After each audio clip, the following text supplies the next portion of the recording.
Okay, we're going to open it up for an opening statement by Coach Ellen Knight, and then we're going to take questions for both Coach Josh Tuaniga and TJ DeFalco. Coach.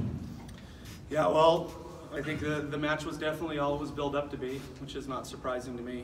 Two really good teams that not only play the game really well, but play the game really hard.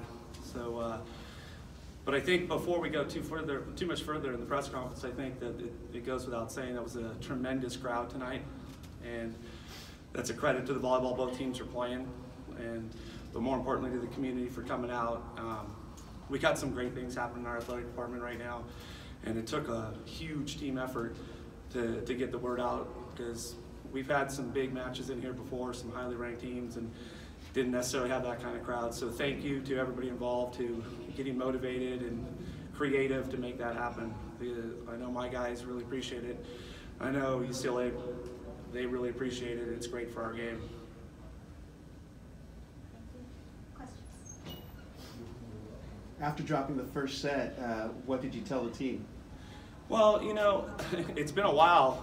It's been a long while since we've dropped a set. And we were close to coming back and getting that one anyway. We feel like a couple of execution plays here or there for us, and maybe could have got it. But, you know, we were prepared for a game that felt like that.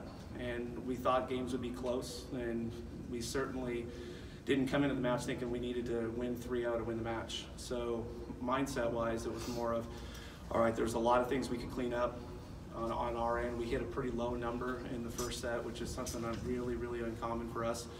So it was really just more of a focus on getting back to the things that make us pretty special. And after we were worried more about us than we were about what was going on the other side of the net, and we played cleaner and cleaner as the match went on. UCLA was limited to 1.5 blocks in the first 3 sets. What was the key to neutralizing their block? A lot of it's this guy right here, to be honest with you. No, Josh does a great job distributing the ball. He trusts all the guys on his team. He'll set everybody in any situation, in any rotation. And, you know, I think like anybody, once you get a little bit into the match and you get a feel for the flow of it, you're able to make some adjustments and able to realize probably what are some of the better choices to make. And, you know, he set a couple of really good balls in the first set that we hit out. So I don't think there was massive adjustments, but I think he just got into a really nice rhythm as the match went on. TJ, what changed for you between the first and the second set? It seemed like, you know, you might have took it upon yourself to kind of get the energy back to your side. Walk me through, you know, going into the second set break. Yeah, I mean, with the crowd, the size that it was, I mean, it was tough for our team to kind of get the rhythm we've been having success with the last few matches, and so it was just a big focus of mine, just kind of give that energy back to the team and get them those cylinders rolling, because then everything would take care of itself. I think a big adjustment that was made by TJ was he started digging every ball that came in his area code, and defense wins a lot of volleyball games.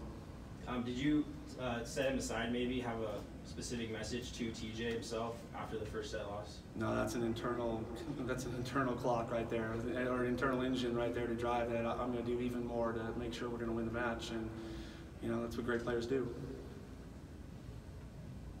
It seemed at least the first bit of the season there, Kyle had been leading the way offensively, and you haven't seen a breakout match for TJ. Would you, TJ or Al or Josh, would you feel this is the breakout match? Well, I don't think it's necessarily a breakout match. I think it was a matter of trying to have balance in our offense and not be a TJ breakout match every single night, which is really easy to do. It's really easy to set TJ in all rotations, and we're trying really hard to have balance. So, but it is nice when you need to set him a few more balls than you maybe have in the past, that you're going to be able to go to them. And so it's a little bit by design, and then that's just a competitor taking over late. Josh, you don't want me to take any credit away from your performance, but what's it like for you to be setting TJ like Coach said and see him kind of do his thing like he did there in the second set? Oh, it's great, you know. It's almost like, you know, going on a ride and just letting him do his thing. So a lot of it's just like, it's really easy to feed off of the guy and play with the guy. So yeah, just him being the player he is makes it a lot easier for me. Coach, I've just noticed things in the past couple of years, especially this year, letting things go.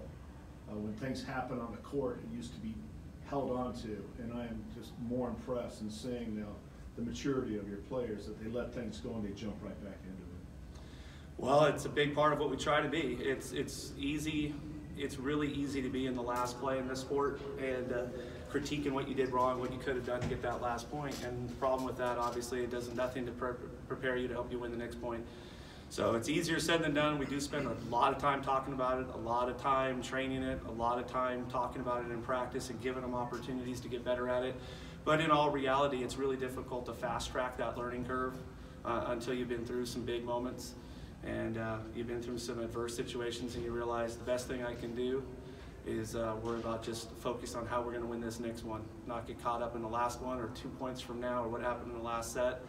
And we preach that a lot, and these guys did a great job of it tonight, even when the first set didn't go our way.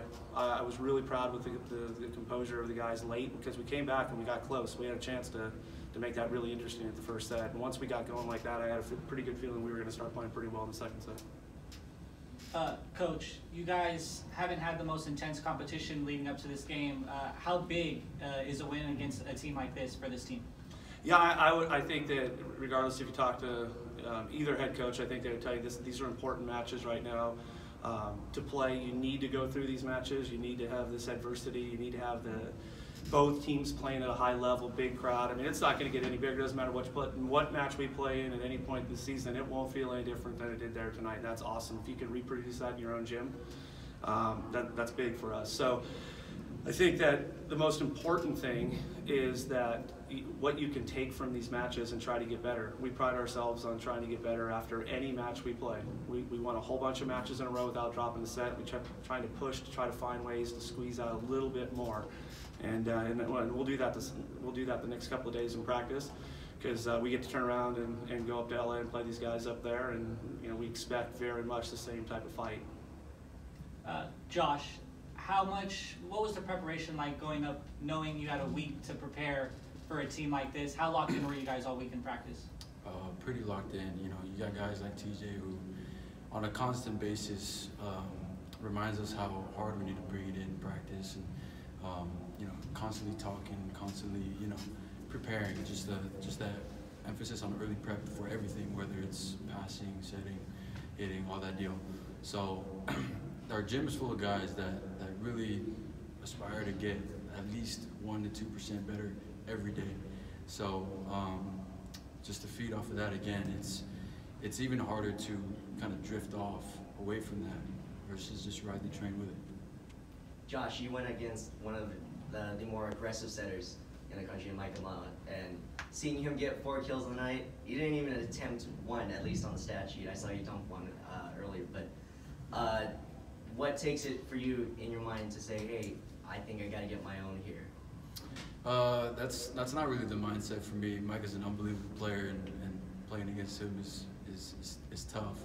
But for me, I look to my boys, and if the opportunity arises for me to score some points, then it will. Then I'll do so. But this game was more of look to my boys for points, and they gave it to me. So. TJ, back to the second set. You were part of 3 blocks, and you had 1 solo block. But did you try to bring the intensity up on your own defensive game? It seemed like you were there almost every attempt they had. Yeah, I mean, like I said about the first set, it was a little frantic and kind of just getting the jitters out. But the second set, I told myself I was really going to lock in on anything that I could, whether it's defense, offense, helping our guys refocus, anything that it was. And so my thing in that point in time was blocking and make the best move I possibly can to put myself in a good position for my team. Coach, can you take us into how these matches are different this year because they're not conference? Do you have a different preparation because it is non-conference? And have you felt anything different because of the new alignment that you're in the Big West as opposed to a 12-team PSF? I think the realignment of men's volleyball on the West Coast is still so new that I can't really tell you that I felt a lot different. We've had UCLA on our schedule now for the history of our program, so it's not like we took a couple of years off of playing them. We're coming back to playing them, so I didn't really feel any different. But there's no doubt these matches, these non-conference matches, are big. They're big for all of us, and that's what's going to be exciting. And I think for our game, there's going to be so many important non-conference matches much more so than before, on everybody's schedule, and hopefully it generates some crowds like this in all the gyms in Southern California, because this could be a heck of a shot in the arm for men's volleyball. You know, I got a brand new athletic director, and this is his first year going around men's volleyball, so we just got to keep showing him that this is what it looks like every night in the pyramid. TJ, back on the crowd, you know, safe to say atmospheres like this is something you were hoping for when you made your decision to finish out your career here at Long Beach?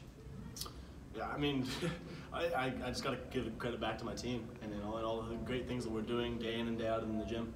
You know, if we hadn't been, you know, to the grindstone with our focus, then maybe it wouldn't have turned out this good or something like that. But I give all the credit back to the team, because I mean, we're doing unbelievable things every single day in practice, and then we do those, and then we go in the weight room. And so we're running on all cylinders, and even we even have more. So all credit back to my team. Thank you. Awesome. Thank you, guys. Thanks. Well done, guys.